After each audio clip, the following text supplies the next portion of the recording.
चलिए जी, अब हम करेंगे क्वेश्चन नंबर 4। तो क्वेश्चन नंबर 4 क्या बोलते हैं, ध्यान से सुनिए। A chord of a circle of radius 10 centimeter subtends a right angle at a center. Find the area of the corresponding minor segment and a major sector. Most important question. इस question में क्या है, हम लोगों को segment की भी बात कर रहा है और सेक्टर की भी बात कर रहा है, ठीक है। तो आप लोगों ने ध्यान देना इस क्वेश्चन की और इसको इंपॉर्टेंट मार्क कर दो, क्योंकि एक ही क्वेश्चन में हम लोगों के पास दो चीज़ें आ रही है, ठीक है जी। तो सबसे पहले इसमें बात की, एक सर्कल है मेरे पास और एंगल कितने डिग्री का हमारे पास 90 डिग्री का। इट मींस कि किसकी बात कर रहा है, आपके क्वाड्रेंट की बात कर रहा है, ठीक है जी। और इसने हम लोगों को क्या दिया बच्चों, क्या बोलते हैं 10 सेंटीमीटर। ये बोला, ये भी 10 सेंटीमीटर और ये भी 10 सेंटीमीटर, ठीक है जी। अब ये बात कर रहा है कि आप लोगों ने क्या फाइंड करना है, माइनर सेगमेंट और मेजर सेक्टर की बात कर रहा है। चलो ठीक है। तो सेगमेंट मैंने बोला था कुछ कैसा होता है बच्चों, हमारे पास कुछ ये वाला रीजन, इसको हम बोलते थे सेगमेंट, यही था ना हमारे पास, ठीक है। तो मैंने बोला था कि अगर मैंने क्या करना है, माइनर सेगमेंट का एरिया फाइंड करना है, तो मैंने बोला था कि अगर मैं क्या कर दूं, इस पूरे सेक्टर का एरिया फाइंड कर दूं और उसमें से अगर मैं क्या कर दूं, इस ट्रायंगल का एरिया माइनस कर दूं। जब मैं सेक्टर की बात करता हूं तो मैं क्या बात करता हूं, पूरे के पूरे रीजन की बात है ना। पूरे के पूरे में से अगर मैं इस ट्रायंगल के एरिया को माइनस कर दूं तो हमारे पास क्या बचता है, आपका सेगमेंट का एरिया, माइनर सेगमेंट। समझ में आ गया ना। तो मैं क्या करूँगा, सबसे पहले सेक्टर का एरिया फाइंड करूँगा, उसके बाद ट्रायंगल का एरिया फाइंड करूँगा, उन दोनों को आपस में माइनस कर दूंगा, ठीक है। तो मेरे पास क्या आ जाएगा बच्चों, माइनर सेगमेंट। समझ में आ गई बात। उसके बाद क्वेश्चन था हमारे पास मेजर सेगमेंट। मेजर के लिए मैंने क्या बोला था, दो तरीके हमारे पास, या तो मैं क्या कर दूँ, सर्कल का एरिया फाइंड कर दूं, उसमें से इस सेक्टर के माइनस सेक्टर के एरिया को माइनस कर दूं। एक तरीका ये हमारे पास। एक दूसरा तरीका क्या हो सकता है, जब हम सेक्टर का एरिया फाइंड करते हैं तो सेक्टर के केस में फॉर्मूला क्या था, θ/360 degree multiply by pi r square. ध्यान से सुनो, अगर मैं ये देखूं कि भाई यहां से लेके यहां तक जो हमारे पास, यहाँ से लेके अगर पूरे एंगल की बात करूं तो कितने डिग्री का है, 360। अगर आधा एंगल कितना है हमारे पास 90 डिग्री, तो रिमेनिंग रिफ्लेक्स एंगल कितने डिग्री का होगा, 360 माइनस 90 कितना होगा, 270 डिग्री। तो डायरेक्ट भी हम कर सकते हैं, थीटा की जगह क्या लिखूंगा मैं, 270 upon 360 multiply by pi r square. तो आपकी चॉइस, अगर ऐसा करना है तो ऐसे भी कर सकते हैं आप मेजर सेक्टर के केस में, या पूरे सर्कल के एरिया में से इसके एरिया को माइनस करो, आप समझिए। दोनों तरीकों से हमारे पास आंसर आ जाएगा। समझ में आया हमें करना क्या है। So let us start. तो सबसे पहले हम क्या फाइंड करेंगे, सबसे पहले हमें फाइंड करना है आपका minor segment. So first part is question number 4। Question number 4 first part, we have to calculate minor segment. तो मैंने आप लोगों को बोला बच्चों, माइनर सेगमेंट का एरिया, तो यहीं पे लिख देता हूं मैं, एरिया ऑफ माइनर सेगमेंट। वो किसके बराबर था हमारा, मैंने बोला सबसे पहले मुझे क्या करना पड़ेगा, एरिया ऑफ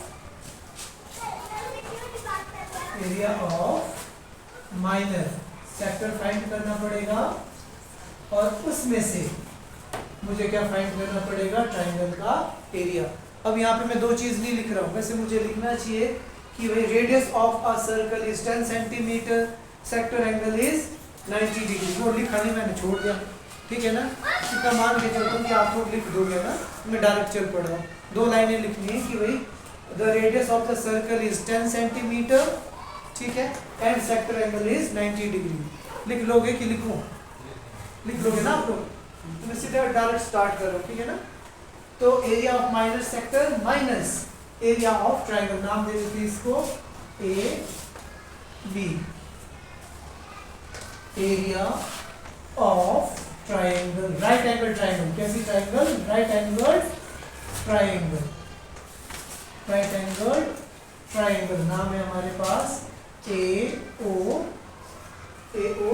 बी। अब हम लोगों को फॉर्मूले भी याद होंगे, थोड़ा मैं शॉर्ट चलूँ, ठीक है। तो area of minor sector formula क्या था बच्चों हमारे पास, theta upon 360 degree multiply by pi r square, है ना, ये होता है ना माइनर सेक्टर का एरिया।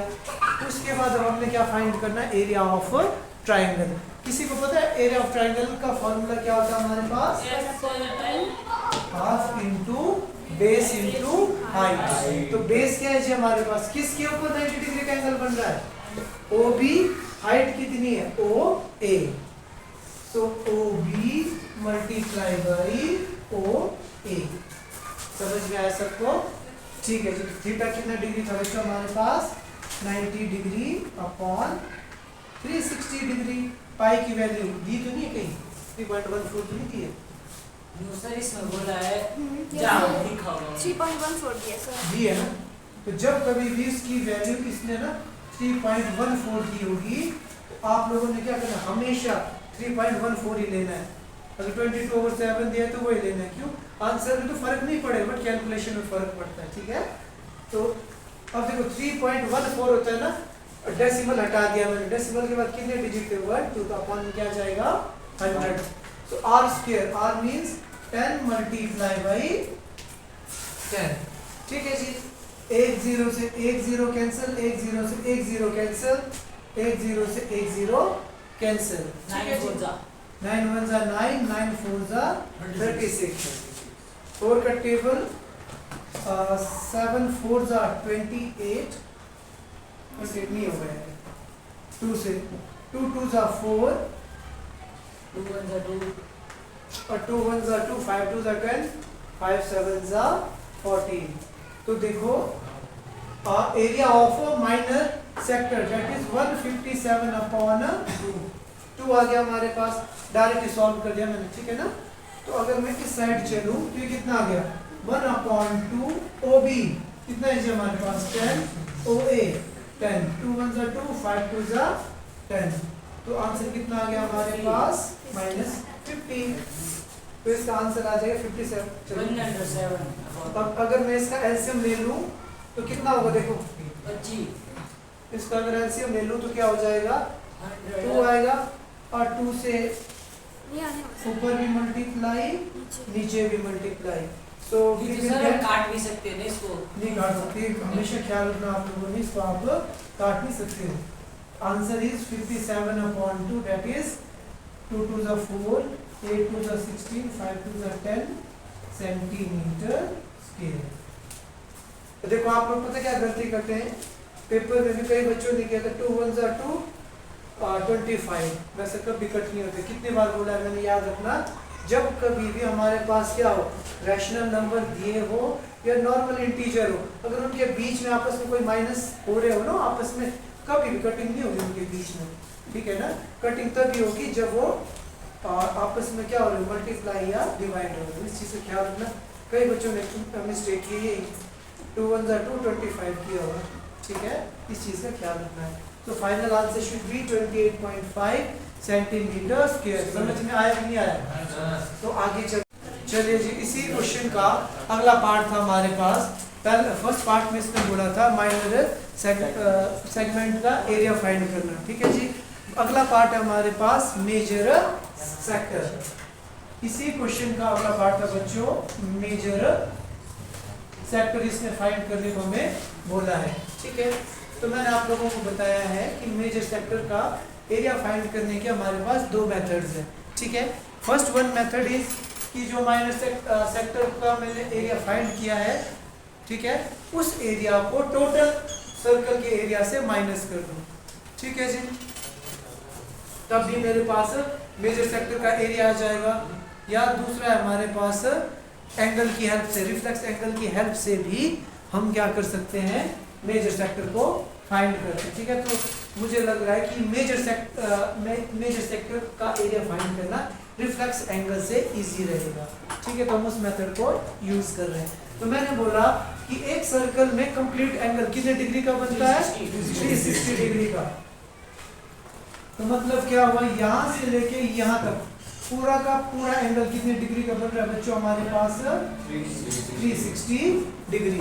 अगर यहाँ से लेके यहाँ तक का एंगल कितना है हमारे पास? 90। तो बचा हुआ एंगल कितने डिग्री का होगा? 270। 360 minus 90 that is 270। It means major sector के केस में हमारे पास जो एंगल बनेगा सेक्टर एंगल वो कितना बनेगा हमारे पास? 270 डिग्री। क्वेश्चन फिनिश है। समझ में आया? Formula is same, theta upon 360 degree multiply by pi r square. तो थीटा की वैल्यू कितनी थी बच्चों? 270 degree upon 360 degree multiply by pi